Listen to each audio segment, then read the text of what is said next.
सुप्रभात छात्रों। आज हम अपनी कक्षा में अपना अगला अध्याय पढ़ने जा रहे हैं, जो कि एक कविता है। और कविता का मूल भाव है कि कवि हम सबको समानता की दृष्टि यानी हर एक व्यक्ति को समान मानता है, और वह हम आने वाली पीढ़ी से भी यही मतलब उम्मीद रखता है कि आने वाली पीढ़ी भी भेदभाव से रहित हमारे देश को आगे बढ़ाने में विकास करेगी।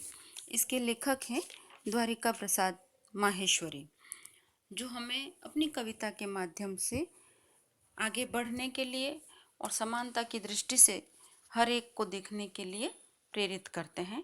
और वो ये बताना चाहते हैं कि जो भी परंपराएं हमारी है, जो हमारे विकास के मार्ग में बाधक है, जो कि हमें आगे बढ़ने से रोकती है, उनको त्याग कर देश को आगे ले जाने के लिए उनका त्याग कर देना ज़्यादा अच्छा है।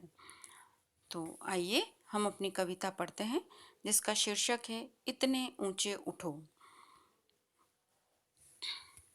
इतने ऊंचे उठो कि जितना उठा गगन है, देखो इस सारी दुनिया को एक दृष्टि से, सिंचित करो धरा समता की भाव वृष्टि से।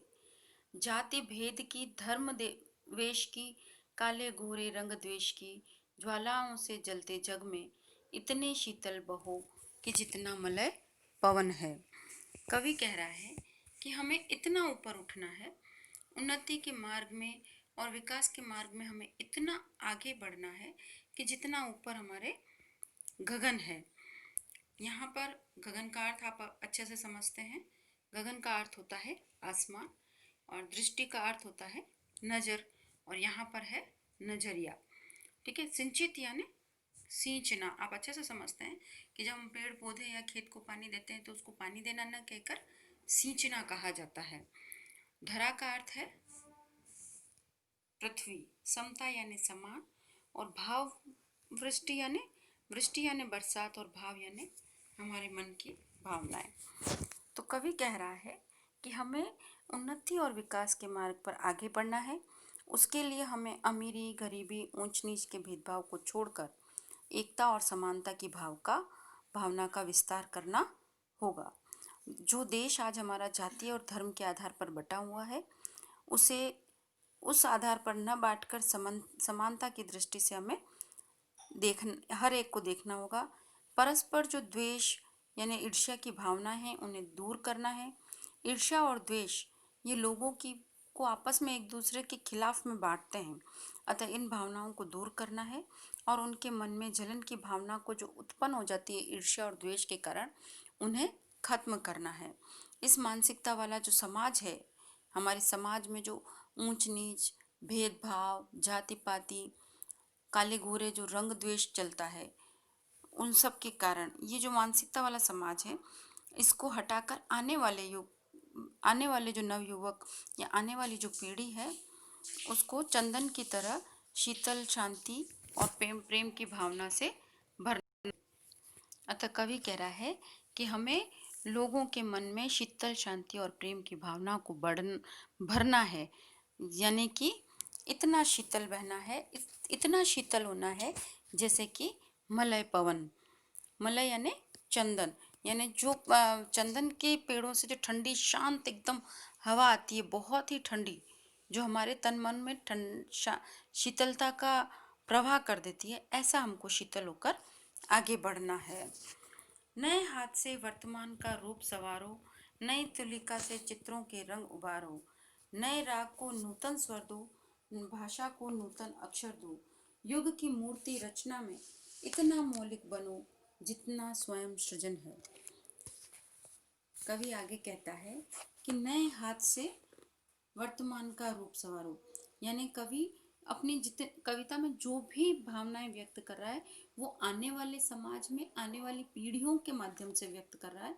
अतः वह यह चाहता है कि जो नवयुवक आ रहे हैं, वह अपने नए विचारों और मजबूत इरादों से देश के विकास और उन्नति में नए चित्र बनाएं, आगे बढ़ने के लिए प्रेरणात्मक गीत गाए, भाईचारे और मेल मिलाप की नई भाषा बनाएं, देश को एक नया रूप देने और फिर से गढ़ने में इतनी लगन और समर्पण होनी चाहिए कि मानो यह कार्य स्वयं ईश्वर कर रहा है। यानी हमारे देश का एक नया सा रूप हमें बनाना है, यानी आने वाली पीढ़ी या ना आने वाले जो बच्चे हैं उनके हाथ में हमारे देश का भविष्य है। और वह सृजन बिल्कुल मौलिक यानी एक सकारात्मक सृजन होना चाहिए, जो कि जैसे लगे कि ईश्वर ने खुद निर्माण किया है। इसमें तुलिका का अर्थ होता है ब्रश, जो आप पेंटिंग करते हैं और उससे जो उसमें जो आप ब्रश को यूज़ करते हैं उसको तुलिका, हिंदी में तुलिका कहा जाता है। राग यानी संगीत के स्वरों का एक खास तरीके से गाना। नूतन यानी नया। मौलिक अर्थात नया जो पहले कभी नहीं था। ठीक है। सृजन यानी निर्माण करना। आगे कवि कहते हैं, लो अतीत से उतना ही जितना पोषक है, जीर्ण शीर्ण का मोह मृत्यु का द्योतक है। तोड़ो बंधन रुके न चिंतन, गति जीवन का सत्य चिरंतन। धारा के शाश्वत प्रवाह में इतने गतिमय बनो कि जितना परिवर्तन है। आगे कवि हमें एक ज्ञान, एक शिक्षाप्रद बात और कहता है कि जो हमारी अतीत है, हमारा जो बीता हुआ समय है या जो हमारी जो इतिहास है, वहाँ से जो परंपराएं चलती हुई हमारे जीवन में आज भी रहती है, उनके बारे में कवि ये कहता है कि कुछ परंपराएं ऐसी होती है जो हमारे विकास के मार्ग में बाधा डालती है। तो कवि कहता है कि हमें उन्हें त्याग देना ही अच्छा है, यानी अपने गौरवशाली अतीत से प्रेरणा लेकर हमें देश को फिर से ऊपर उठाना है। लेकिन अतीत से हमें वही चीज़ लेनी है जो हमारे देश के विकास में सहायक हो और जो हमारे लिए आवश्यक है। लेकिन जो जीर्ण शीर्ण हो चुका है, जो हमारे विकास के मार्ग में बहुत ज़्यादा बाधक बन रहा है, उन्हें हमें त्याग देना चाहिए। नए विचार और आगे बढ़ने की इच्छा जीवन को सार्थक बनाते हैं। पुराने बंधन तोड़कर हमें गतिमान रहना और बुराइयों और रुकावट को दूर करते हैं। जो पुराने बंधन है, अगर हम उन्हें तोड़ दें तो उनसे जो आगे बढ़ने में जो रुकावट आ रही है या जो हमारे जीवन में बुराइयां स्थायी तौर पर निवास करती है, वो पुराने बंधन तोड़ने से हमें उन चीज़ों से भी बंधन मुक्त हो जाते हैं। जीवन की धारा ऐसी है जो सदा चलती है, निरंतर चलती रहने वाली है। अतः युवकों को उन्हीं के साथ आगे बढ़ना चाहिए। रुक जाने में निर्माण नहीं होता, यानी पुरानी चीज़ों के, पुरानी परंपराओं के साथ ही बंधे रहने या उसी के साथ रुकने से एक नया निर्माण या नया विकास नहीं हो सकता है। अतः हमें अपनी पुरानी मान्यताएं जो विकास में बाधा है, उन्हें हमें छोड़ देना चाहिए। पोषक का अर्थ, अतीत का अर्थ होता है बीता हुआ समय, और पोषक का अर्थ होता है हमें पुष्ट करने वाला। पोषक यानी पुष्ट करने वाला। जीर्ण शीर्ण यानी टूटा फूटा। द्योतक यानी जानकारी देने वाला, परिचय देने वाला। चिरंतन जो हमेशा चला आ रहा है। शाश्वत यानी जो सदा रहता है। प्रवाह यानी बहाव। बहाव अपने जो एक ही दिशा में चलता रहे उसको हम क्या कहते हैं? बहाव। अंतिम पैराग्राफ में कवि हमको कह रहे हैं, चाह रहे हम इस धरती को स्वर्ग बनाना, अगर कहीं हो स्वर्ग उसे धरती पर लाना। सूरज चांद चांदनी तारे सब हैं प्रतिपल साथ हमारे। दो कुरूप को रूप सलोना, इतने सुंदर बनो कि जितना आकर्षण है। कवि आने वाले भविष्य के बारे में भी बहुत से सपने देखते हैं अपने नवयुवकों को लेकर, आने वाली पीढ़ी को लेकर। तो वो उनके लिए एक संदेश छोड़ते हैं कि इस संसार से अविद्या, अज्ञान, बुराई और अत्याचार को दूर करके इसे प्रेम और शांति से भर देना चाहिए। स्वर्ग को धरती पर उतार कर लाना चाहिए। अर्थात जो भी चारों तरफ अगर सद्गुण हैं, भाईचारा है, अगर ये सब है तो एक तरीके से माना जाता है कि स्वर्ग धरती पर ही है।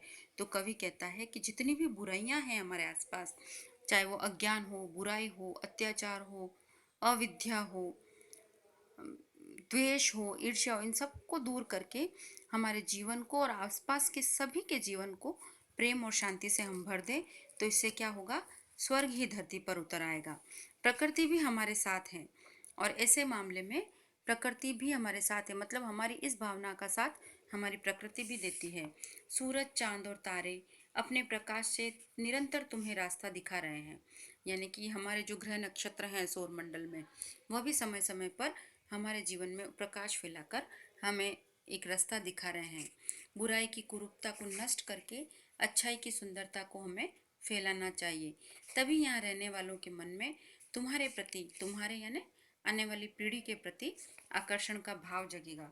इसीलिए अंतिम लाइनों में वो कह रहे हैं कि इतना सुंदर बनो कि जितना आकर्षण है, यानी तुम अपने मन के भावों को इतना सुंदर बना लो कि अपने आप लोगों का आकर्षण आप लोगों की तरफ झांक जाएगा। इस कविता के माध्यम से कवि हमें देश प्रेम, विकास और उन्नति का प्रयत्न, अज्ञान, अत्याचार और हिंसा को दूर करके अहिंसा, प्रेम और शांति का प्रचार प्रसार करने के लिए कह रहा है। अंतिम